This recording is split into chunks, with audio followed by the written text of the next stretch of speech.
My name's Chris. And I'm Kristie. This is the Washing Up Podcast, and welcome to the end of... It's like a fever dream. It's like one of those dreams where, I started out in the Masterchef kitchen and then suddenly I was in the Northern Territory feeding the Prince Charles, but he wouldn't eat my food, but I kept saying he was eating my food. And then suddenly I'm on a boat getting judged by Gary George. But get this, Matt's not wearing a cravat.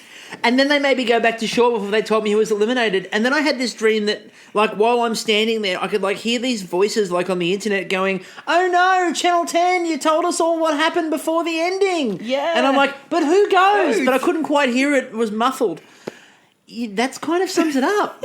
It's the Masterchef fever dream. It's the fever food dream. Welcome to Fever Dream Week. Because it started as Royal Week. The Royal, as we're going to see, it was... To be honest with you... Yeah. The highlight of this week was Camilla. Oh, she was lovely. She makes roast chicken. She needs to do more. I wonder if she gave Harry and Meghan the recipe the night that they proposed. That was what they gave, Well, love. When I wanted to seduce your father back in the day, he's like, "What? What do you mean?" When I seduced your father while he was in that sham of a marriage. Anyway, so... My roast chicken brings other princes to the yard and they're like, it's better than... better than dies, damn right. It's better than dies. I can teach you, but she'll have to die. No, anyway, moving on. So, no more Princess Diana jokes. No. Solemn occasion, there was royalty. For a good cause at the Royal Flying Doctor Service. It was for the Royal Flying Doctors. That was lovely. Yeah. But they all watched the video. They all got excited. They screamed a lot. They packed their bags. They flew to Darwin. Then we all realised that George Columbaris was going to be allowed near royalty. He's got problem. He does have a problem. Many problems. But doesn't he have he's being charged or something? Isn't there something going on with him legally? There's always something going on with him legally. Do you think they had to green screen him in? It's a George hologram. As long as there were no young football fans in attendance, I think he was okay. Oh, that's good. So, what we sort of learned, and we're going to jump all over the place here because it's a Fever Dream episode, and why not? We could have got more royalty had they just hired Jerry Connolly like I suggested. Because I suspect that Jerry Connolly might have eaten a canopy. Yes. So they were cooking canopies. What kind of canopy do you like? Do you like the old medieval style? I like the four-post fold-out ones from Bunnings. Okay, you're more into the fast and flash. The fast and flash canopies. What was great about that, by the way, was at one point where Gary, in the same sentence, said canapé and then canopy. Now, Gary also said it too. Oh, God. He went canapes, and then you got to get your canopy. It's like... Are we erecting shelters or are we serving small morsels of food?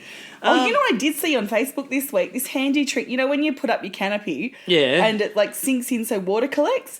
A pool noodle in the corners pops it up so the water drips down so there's no pooling. That's genius. Does the same thing work for canapes? Probably. So when you're serving your small quiche or whatever it is... Pool noodle in the corner. Pool noodle in the corner? Stops the sauce from pooling. Although in some cases they needed more sauce, not to stop the sauce from pooling. Jess, I'm looking at you and those very, very, very dry canopies. So look, for me, we're going to interchange the word canopy and canapé, by the way, all the way through this. Why the fuck not? Because they did. Well, the thing is, I love a good canapé. Yep. I'm all about the canapé. I can remember having canapés for the first time when I was about 16. Canapes? Canapes, as they were. Canopy. Canapé. It's closer than what they were saying. Okay. Had a couple of those. It was tuna stuffed into a little ice cream cone, savoury ice cream cone. I presume it was a twirl. That sounds disgusting. Yeah, another one I had, was, it's also the first time I had frittata, right? Oh, this would be good. So there I was. My friend's dad was second in charge of the Sydney Film Festival, so got to go to it. It was at the Chevelle Cinema. Oh, how nice. It was nice. It was unique. It was fantastic. Went there and they were serving canapés beforehand, and I had a little canapé and I went, oh, is this quiche? And the very, very, very gay waiter goes, no, sweetie darling, it's frittata. No, sweetie darling. It's for Tasha. So there were a couple of things that struck us about last night. First of all, they broke them into teams whereby somebody had to use their pin tonight. Yep. Which was brilliant because the bottom two teams were going through to elimination. The top team was going to be safe. And they broke Reese and Sashi up. So somebody had to use their pin. They were de-pinning someone. So they have to come up with... Now, they made a big deal about the fact that they had to serve a halal one. Yeah, which we then didn't hear another thing about. No, you could see why, because it looked like there was some, like, Southeast Asian, maybe Indonesian officials there, which makes sense. Yep, so, but again, we didn't hear another thing about that, really. No. It just sort of drifted off into the background a little bit. Wasn't it two meat, one vegetarian, and one halal? No, it was a vegetarian, a gluten-free, a normal, and a halal. And we didn't really hear any more about it. No. It was like, this is all that's going to be interesting. What a challenge. It just became a thing. Although there's a few things you picked up, like Brendan did the gluten-free with the cucumber base. Which was probably the smart call in that temperature, which we'll talk about in a minute. I think it was it Chloe that did the fish, the barramundi? Yep. That was going to be the halal option. Yep. There looked some cool things going on. There were. I mean, Brendan with the cucumber, that was really cool idea. Literally a cool idea. Cool as. Because they needed to have something that was a bit chilled because you're in Darwin. It was one of the dumbest things I think I've ever seen them do. They made them cook in outside kitchens in Darwin. Yeah, but at least they had canopies over them. They had canopies for the canapes. But they become kites in the afternoon when the wind kicks in. Yeah, but the thing is I love is, like, you know, there's a storm blowing over, and if that's in Sydney, you're like, oh, thank fuck, here comes a southerly. In Darwin, it's like, oh, great, it's going to be hot and wet. Hot, wet and windy. So... My mum first went to Darwin, and she was driving the bus for the gymnast, and she was in the air conditioning from the airport, and as soon as she walked out, the glass was fogged up. So what we had with the heat was... And you hear this a lot. Twitter mentions this a lot more than I think anyone gives it credit for. Yeah. Food safety. Like, now, in the Masterchef kitchen, okay, you can get away without hairnets and gloves. Particularly when Khan's making a friggin', what's it called? You know, raw meat thingy. You know what I'm talking about? Yes, he was doing the... God, it was the words out of my head. Why does this happen? Tartar. Steak tartar. Yes. So, say tartar. Wasn't it a kangaroo tartar? Yeah, it was kangaroo. But when you're cooking with... I hope they called it a tart. He's a kangaroo tart for you, Your Highness. No, we had the tarts being done by Jess, who listened to the judges and shouldn't have because they didn't go as well. But the problem was they were sweating so much. They were all basically sweating into the food. Which is why everything was well seasoned. The ingredients were so local and so native that they were literally coming from the people there. Only a couple of them were using gloves, and they weren't consistent. They were using them occasionally. No wonder that at the end of the episode, Prince Charles didn't touch a fucking thing. Look, in all honesty, like when you're looking at protecting food from germs and stuff, and even people, the most important thing is to wash your hands, okay? If you've got properly washed hands, and I'm not just talking wring them into cold water and then shaking them aside. I'm talking like properly washed, 30 seconds, singing happy birthday 3 times, making sure you cover every single place of your hand is going to be cleaner than the glove, okay? And as long as they're doing that, that's cool. Hairnets, like, no one likes the stray hair in the food. And my problem with that is... They are sweating so badly, like they're going to be dripping down all over the place. So, like in that case, they need wristbands. They do need wristbands. She's a maniac. Yes, they need to be canopies.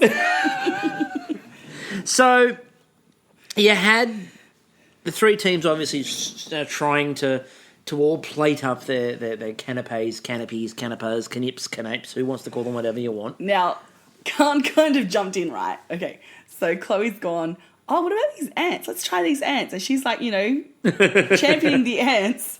And then at the end, Khan puts it on his dish. Credit. And then Brendan's in the corner like, dudes, I also served ants. What am I, chopped liver? Well, not today, Brendan. No, you were ants. Ants to that. So they... I'm waiting for Prince Charles, who's... I'm sure, a secret Archer fan. Lana. So, Do you want ants? so there are a couple of things we need That's to. how you get ants. There are a couple of things we need to mention before we move through towards the end of this episode.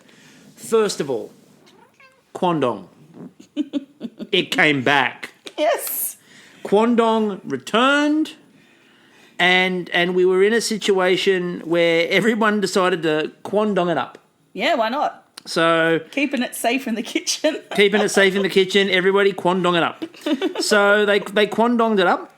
Now, they did use a lot of local ingredients. We talked about the ants and Kwandongs. Pig face, which I thought was a genius move by Chloe. However, there was so much potential, and we're going to talk about this with tonight's episode as well, You mean in the story, not the food? to actually engage Yeah. local members of the community Yeah.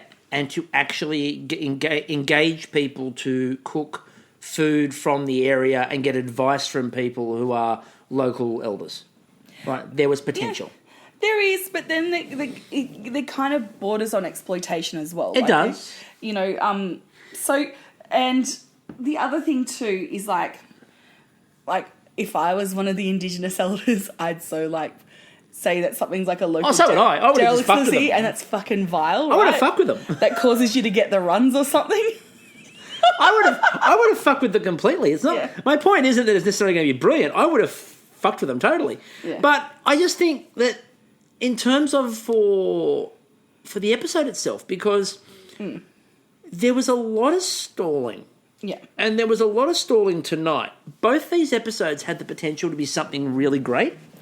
The whole week did. And the thing is, it's NAIDOC week this week. Yeah. You could have coincided it with that. Had the...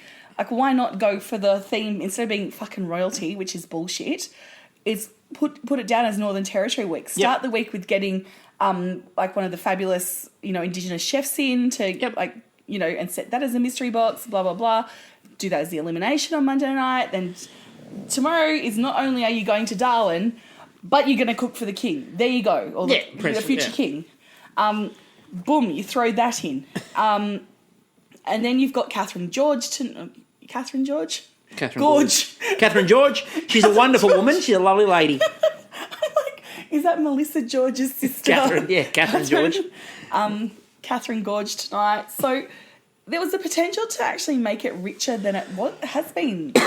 Yeah, I mean, Twitter got really excited by the fact they kept on saying the word Prince. And everyone decided that it was Prince back from the dead. And you know what I would have made? Cream. You know what I would have made? What? Cream with lavender ice cream. Right? And no, actually what I would have done, I would have had like a little waterfall of chocolate lavender style, so it would have been Purple Rain. Oh. I know. I would have made like little agar pearls and some like little rock candy. Diamonds and pearls. I would have set up some Kwandong in the shape of condoms. Because, she likes to ride where the horses roam free, the Trojans. I don't know. Little record of it. Something, darling Nikki. Anyway, so we got to the moment with a tongue and a mirror inside. we got to the moment we were all waiting for in this episode. We were all, waiting desperately, and they first of all give some great publicity to Budget and Thrifty by doing a lovely shot of the car park and focusing on the two vans. And then this car pulls up and there's sirens blaring, which I don't think happens when Charles actually arrives because they don't usually like to actually announce it that loudly. And they get to the door and the door opens and a shoe comes out and it's ad break. Guys, guess what? The suspense is not killing us. We know who it is. We know who that is. He's been all over the promo all year. Yeah. He's been all over the promo tonight. They're explicitly cooking for him. We know what Prince Charles looks like. So what the hell was the point of going, who might that brown shoe belong to? I like it. It's Camilla as a drag king.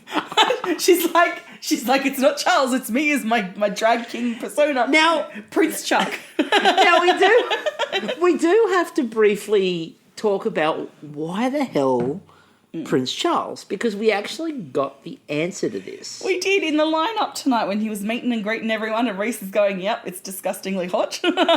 So, again, to put it out there before anyone goes, oh, monarchy, Not a monarchist. Yeah.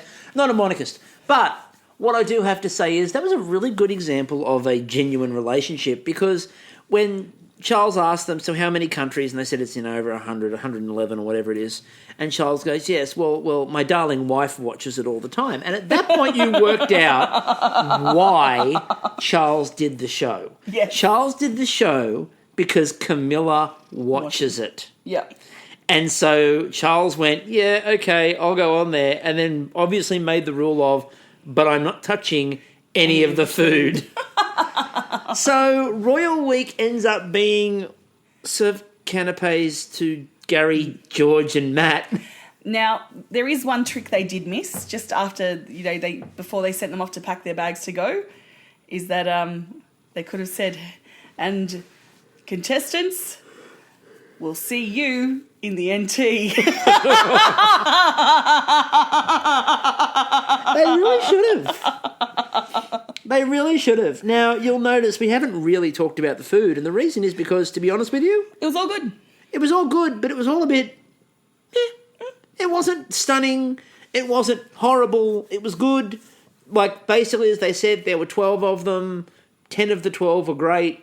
Yep. 2 they went were not bad. They just weren't as great as the other 10. They're just small minor faults. So the lamb was a little overdone, and and Jess's tarts were just missing a little bit of creaminess. Yep, which actually was because she didn't do it the way she was going to do it. She did it the way the judges told her to do it. But the thing is, what I really like is that we're at that point in the series where we're getting people into elimination because of how good they are, not because of how shit they are. Yeah, which is really good. And look, we've said that one thing we can say this week is that the judging's actually been fair, and we said that in the last episode. Yep.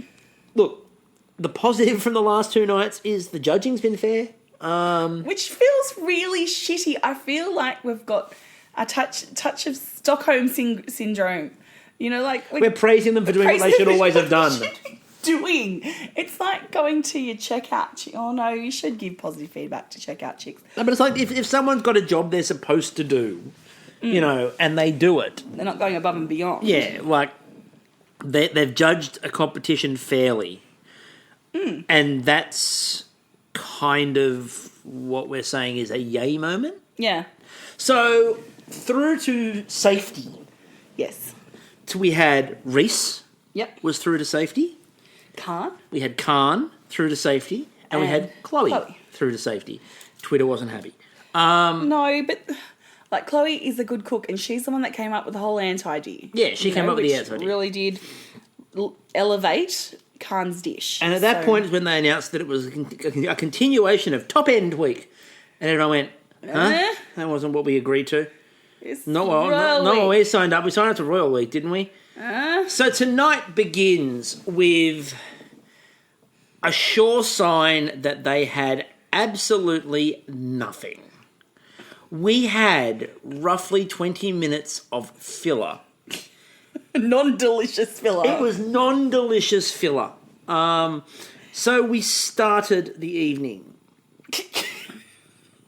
with a plug for Canon. And wow. I mean, it began with one of my favourite things where they're walking around and looking at like the beautiful water and the trees. And Kristen just turns around and goes, look at the size of that cliff face. Just look at that cliff face. It wasn't even the size. It was just that cliff face. It's like, of all of the natural wonder you could have picked, that cliff face. No, but to be so honest, sheer. I like geology. I like looking at geology. I like looking at the shape of mountains. I'm a bit weird. I don't have any expertise.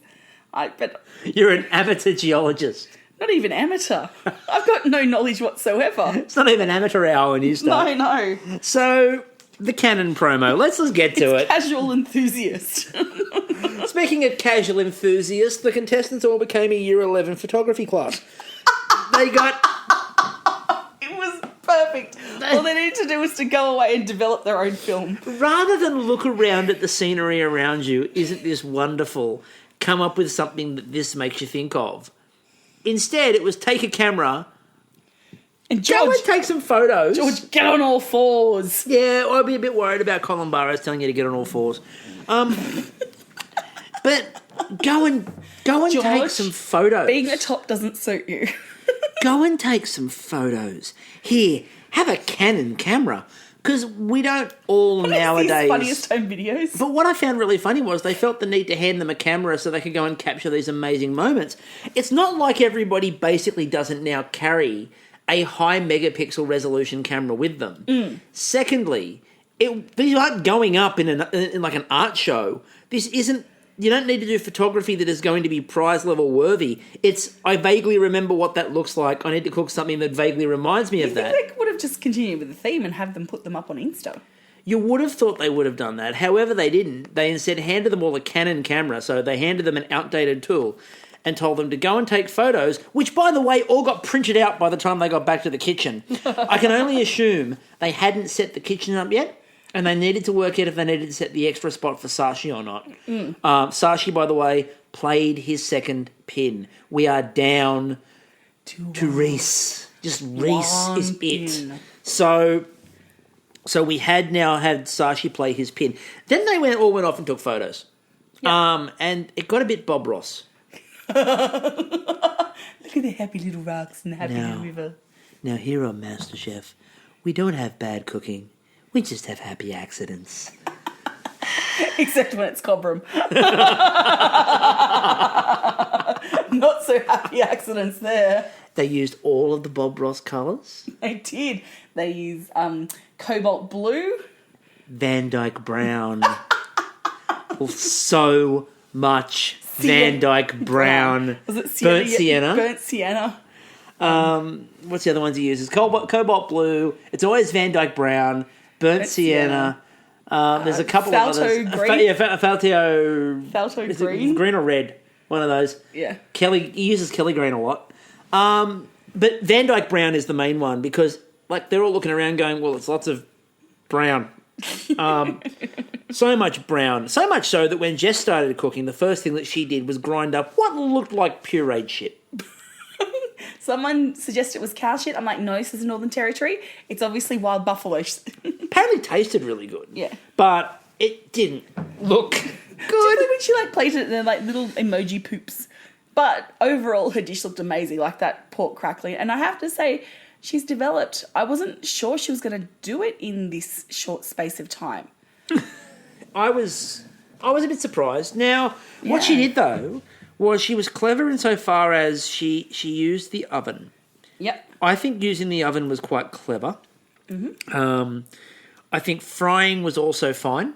Yep. I think Brendan picked the wrong thing to do, which is he got fancy and decided to poach his fish. Yeah. So it's an outside stove with outside temperatures impacting on the pot. Yep.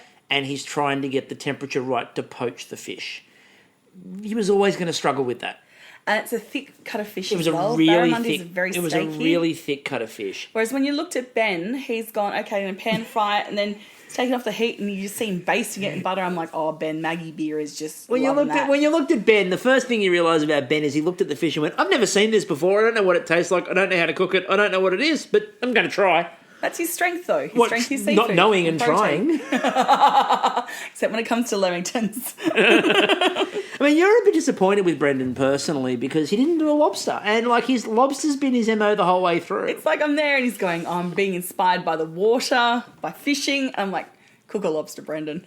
Go on, cook a lobster. See, I wanted to see... My favourite one of those photos, and the one they were focusing on the most was Kristen. They were focusing on her oil and water. Oh, I liked it. What I really wanted her to do was then decide to make a soup and pour a litre of unleaded. Just on the surface there, get the sheen going.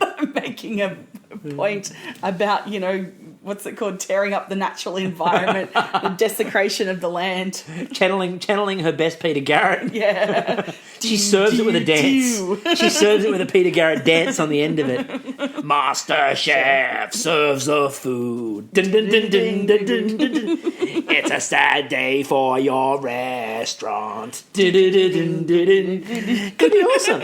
So, but they didn't do that. No. So many ideas that we had that they didn't run with. Like, just give us a call. Give us a call. We're free consultants. We're not this is not monetized. Just ring 3624-368. We live a life of... Oh, no, that's Dirty Deeds Done Dirt Cheap. Sorry. Sorry.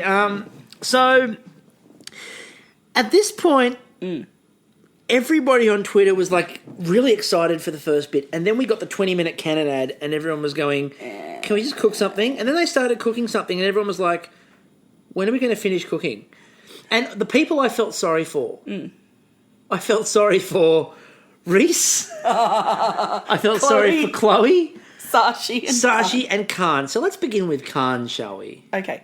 I don't think we need to feel sorry for them because I think after those cameras were used and no one did a Linda Kozlowski from, I was expecting someone to crouch down by the water to like take a photo and then like a crocodile comes up and grabs the camera and like, anyway.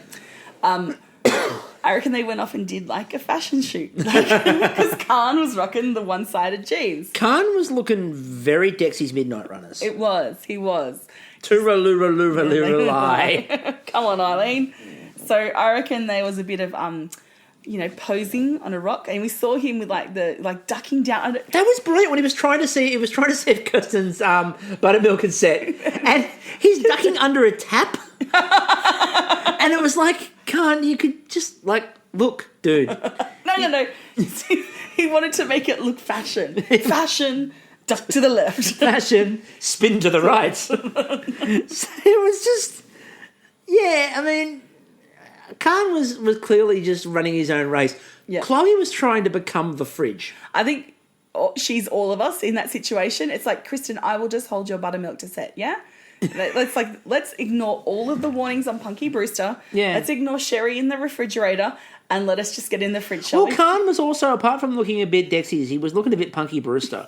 So maybe it was a very special episode of Punky Brewster they were acting out and no one really knew about it. Okay, let's cast them. So obviously Khan is Punky. Oh, easily. Who's Cherry? Well, it's Chloe because she's in the fridge. We know the answer to this. So, and there's going to two-person it.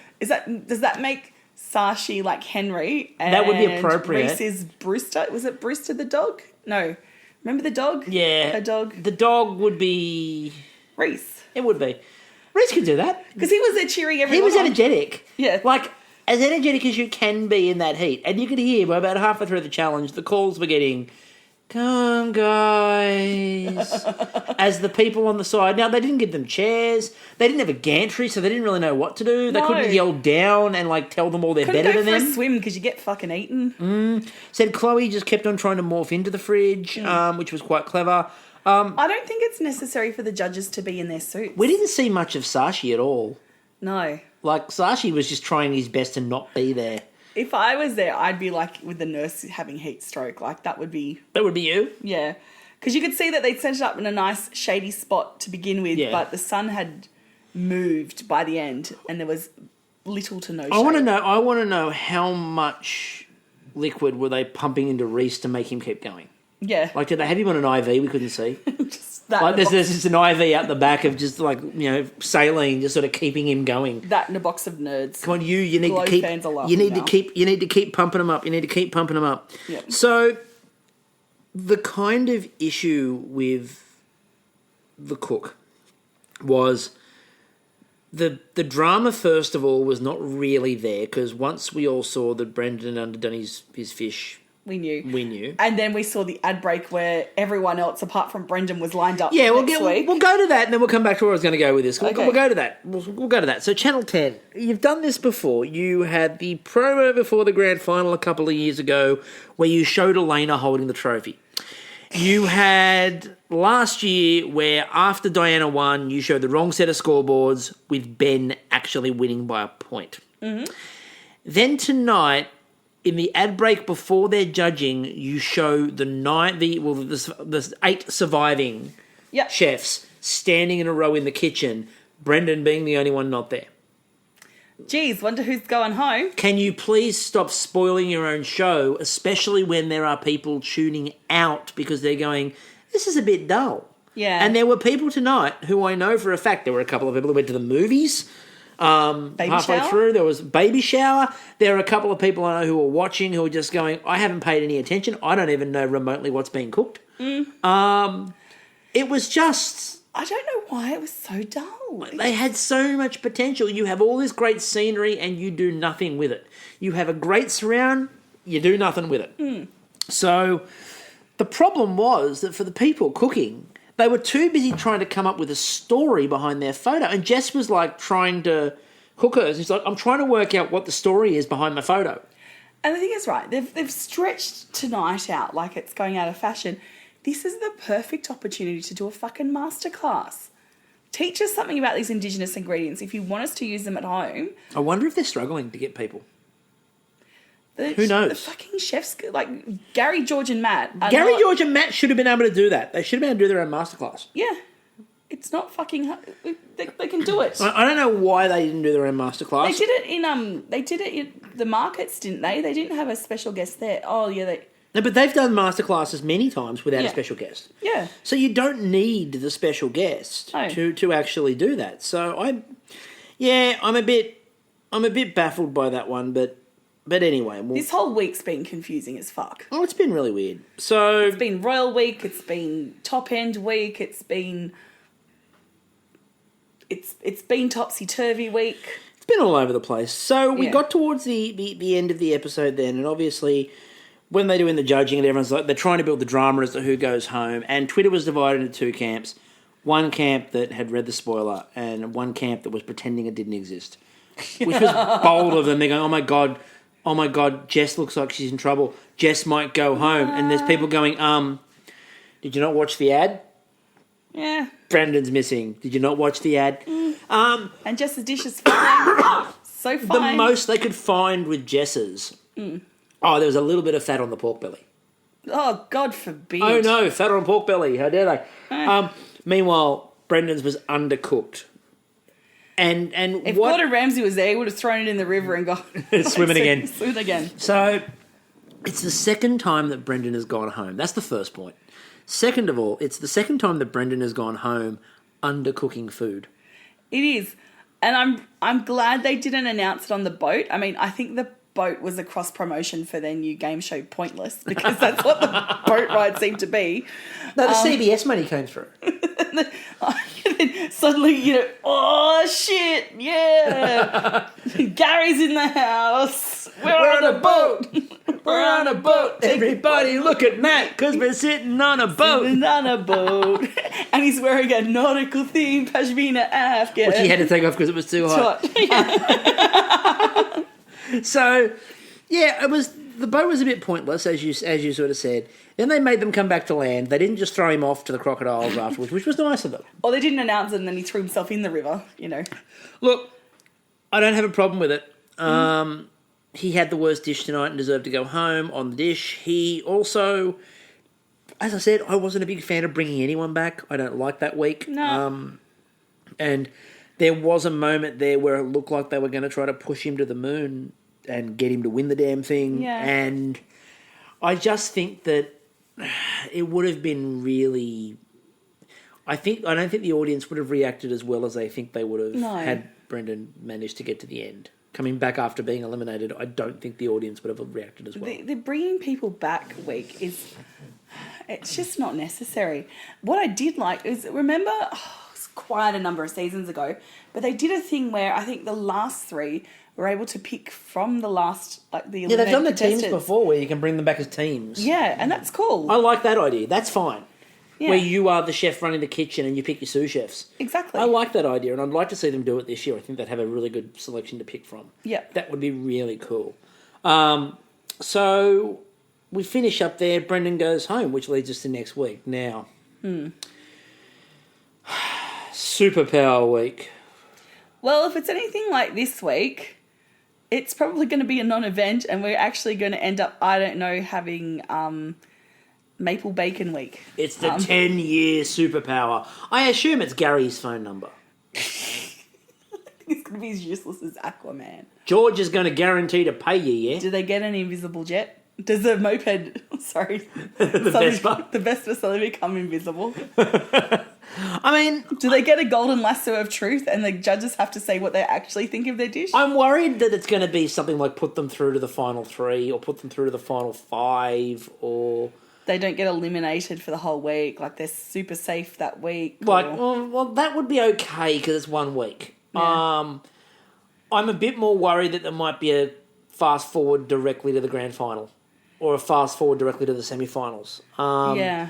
I don't like that idea at all, because you can No. have then one good week and suddenly Meh. you're in the final, and yeah. I worry. Superpower. I worry about that, and then they're doing the bulk elimination apparently at the end of next week, where everyone's in elimination except for the person with the superpower. My thing on that is, if Reese doesn't win the superpower, he can use his pin, Yep. which means it's not actually a big bulk elimination. It's like a normal sized elimination. So it's not actually that grand. I'm worried about what the power is. It could be that extra time thing. They did that before and everything. I also think, though, the other thing that I'm a bit interested to see is that's all they've got for next week is Superpower Week. So, like, are we going to see, like, four episodes leading up to the fifth episode being the actual giving out of the power? Or, so in other words, are we going to have, like, wasted episodes in the middle of the week? I don't know. Do we actually need a fucking theme? Well, they keep on saying we need a theme, and then they keep changing the theme. Stop trying to make Why don't we things just... happen. Okay, here's a suggestion to Masterchef. Food Week. Make it about the food. Will we cook food for a week? How about that? Seems legit. Just a reminder before we finish up, Sunday night's episode will be the second lot of our Mystery Box Challenge, Indeed, it will. where you had the chance to be a recipient of our gift. Our gift, of course, being a signed apron by Ben Ungerman, last year's runner-up on MasterChef Australia. Yeah, helping us to try and determine which person to give it to so we don't chop it up. Exactly. everyone. Now, there's only been a couple of entries so far, so, it's a small pool we're drawing out of. So you might want to go and listen to Sunday night's episode. Go and like us on Facebook for Washing Up. Also go and like Ungerman Brothers Ice Cream. Yeah. We had listened to the podcast and tweeted Josh, who went down today and got what looked amazing. Oh. He got the tasting plate. It looks amazing. You can go check that out on Twitter and have a look. All you have to do is match whatever mystery box we pick on the podcast on Sunday night. Just match a Ungerman Brothers ice cream flavour to that mystery box. It can be a before, a during, or an after. Yep. It's really simple, and by the time we get to the grand final, somebody will receive our lucky gift. Woohoo! So you've got to be in it to win it. Well, receive it, because it's not a competition. It's not a competition. No, it's just helping us to determine who to gift it to. There is no prize. If there was a prize, There is no prize, there is only Zool. if there was a prize, what'll it be? Wallaby. So, and on that note, we should leave it there. So I'm still Chris, I'm still Kristie. and we'll catch you all on Sunday night.